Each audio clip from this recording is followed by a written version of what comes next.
안녕하세요. 대전에 살고 있는 1958년생 부부 가구입니다. 저희 부부는 현재 맞벌이를 하고 있는데 살고 있는 다가구 주택 이외에 특별한 재산은 없고 남편은 월급 200만 원, 저는 150만 원을 받고 있답니다. 그런데 이렇게 부부 모두 월급을 받아도 기초연금을 받을 수 있을까요? 그리고 월급의 기본공제와 추가공제는 남편과 제 월급 앞에서 한 번만 받을 수 있나요? 아니면 각각 공제받을 수 있나요? 그리고 살고 있는 다가구 주택에서 월세 70만 원을 받고 있는데 필요 경비를 공제받을 수 있을까요? 임대사업 등록을 하지 않았거든요. 아직은 맞벌이를 해서 살고 있지만 몸도 예전 같지 않아 요즘 걱정이 많답니다. 그래서 올해 기초연금을 꼭 받았으면 좋겠는데 알베르토 쌤, 기초연금의 소득인정 범위는 어디까지인지 시원한 답변 부탁드립니다.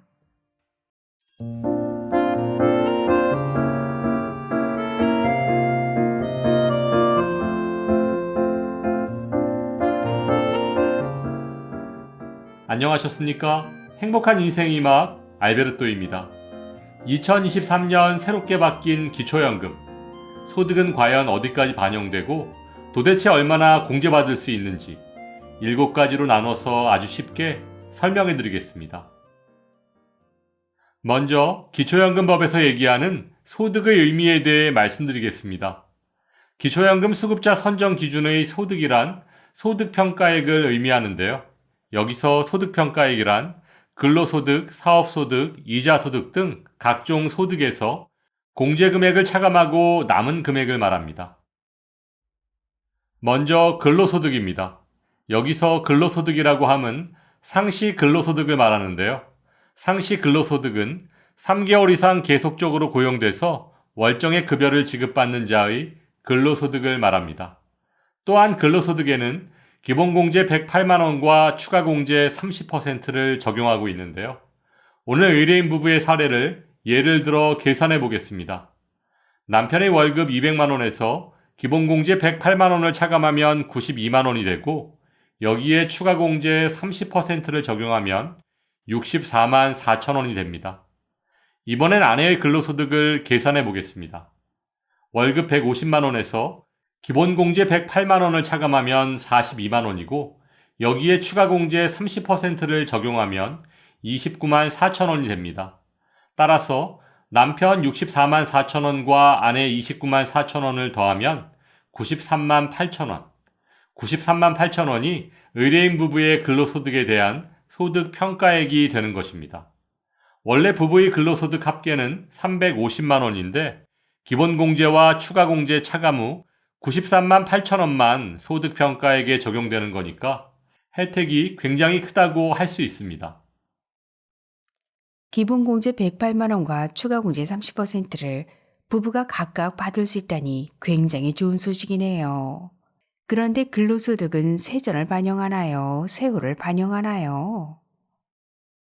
근로소득은 세금을 공제하기 전의 소득, 즉 세전 소득을 기준으로 소득평가액에 반영됩니다. 이자소득이란 금융재산에서 발생하는 예금, 적금, 주식, 채권의 이자와 배당에 의해 발생하는 소득을 말하는데요. 이자소득은 월 4만 원의 기본공제 차감 후 소득평가액에 반영됩니다. 요즘 같은 고금리 시대에는 금융資産과 이자소득의 관리가 기초연금의 수급 여부를 결정하는 아주 중요한 역할을 하므로 조심하시기 바랍니다. 세 번째, 임대소득입니다. 2022년부터 임대소득은 임대사업자 등록 여부와 상관없이 점포 임대소득 41.5%, 주택임대소득 42.6%의 단순경비율, 즉 필요경비를 공제받으실 수 있습니다. 따라서 오늘 의뢰인 부부께서는 주택임대소득 월 70만 원을 받고 계시므로 임대사업자와 상관없이 필요경비 42.6%를 공제받아서 40만 1,800원만 소득평가액에 반영됩니다. 네 번째, 기타 사업소득입니다. 기타 사업소득이란 도소매업, 제조업, 농업, 임업, 어업 등 기타 사업에서 얻는 소득을 말하는데요. 각 업종별 단순경비율 적용 후 소득평가액에 반영되며 행복이음을 통해 조회되는 국세청 종합소득 자료 중 사업소득이 있는 경우 이를 우선 반영하고 있습니다. 다섯 번째, 연금소득입니다. 연금소득이란 개인적으로 가입한 사적연금, 즉 민간연금보험, 연금저축 등으로부터 정기적으로 발생하는 소득을 말하는데요. 조사 방법은 행복이음을 통해 조회되는 금융정보 등 조회 결과를 적용하고 있고 기본공제 없이 100% 소득평가액에 반영되므로 기초연금에 매우 불리하게 작용합니다. 만약에 연금을 일시금으로 받으면 어떻게 계산되나요? 만일 연금을 해약 등을 통해 일시금으로 받는다면 2천만 원 기본공제 차감 후 금융재산에 포함됩니다. 여섯 번째, 공적 이전소득입니다.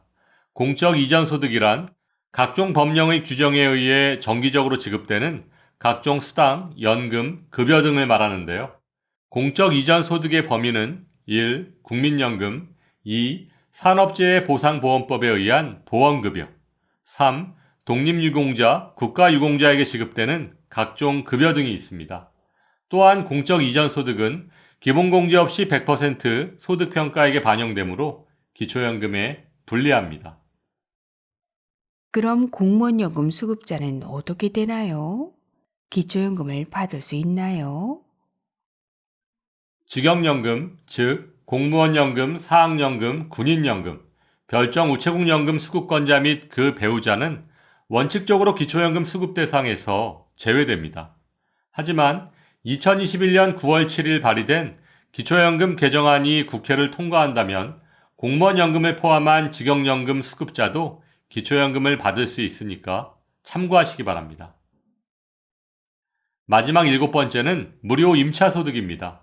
자녀 명의의 시가표준액 6억 원 이상 고가주택에 거주하는 본인 또는 배우자에 대해서 임차료에 해당하는 금액을 소득으로 인정합니다. 시가표준액 6억 원이면 39만 원, 9억 원이면 58만 5천 원, 20억 원이면 130만 원을 무료 임차소득으로 반영합니다.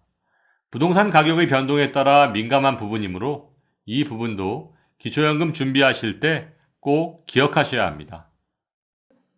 그럼 기초연금 계산할 때 소득의 범위에 속하지 않는 소득에는 어떤 것들이 있나요? 1. 국민기초생활보장법에 의한 기초생활보장급여 2. 장애인복지법에 의한 장애수당, 장애아동수당 및 보호수당 3. 장애인연금법에 의한 장애인연금 4. 고용보험법에 의한 실업급여 등은 기초연금 계산 시 소득에 포함되지 않습니다. 기초연금 계산할 때 소득의 종류가 이렇게 많은 줄 몰랐는데 이제라도 알게 돼서 너무 다행이네요. 오늘 시원한 설명 감사드리고 노인들을 위한 더 좋은 강의 기대하겠습니다. 오늘 말씀드린 기초연금 수급자 선정을 위한 소득의 범위를 꼭 기억하셔서 좋은 결과 있으시길 바라고 오늘도 알베르토가 어르신들의 행복한 인생 2막을 응원하겠습니다. 행복한 하루 되세요. 좋아요, 구독, 그리고 알림과 공유는 좋은 콘텐츠를 만드는 힘이 됩니다.